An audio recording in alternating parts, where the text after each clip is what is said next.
నువ్వే దంచండి అందరు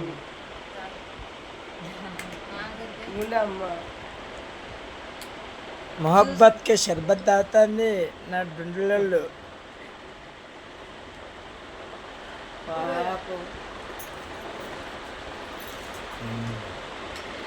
వాళ్ళ మమ్మీ తాగిస్తాను అట్లా దాకా నీ నాలుక అదే జీకుతుంది. మనం నోట్లో పోతేనేమో కింద పడుతుంది. అదే అయితే అట్లా నాలుకతో అదే నాకుంటా జీకుతా ఉంటుంది.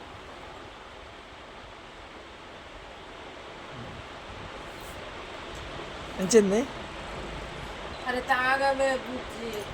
పప్పు తీసుకొచ్చిండే నీకే మెల్లగా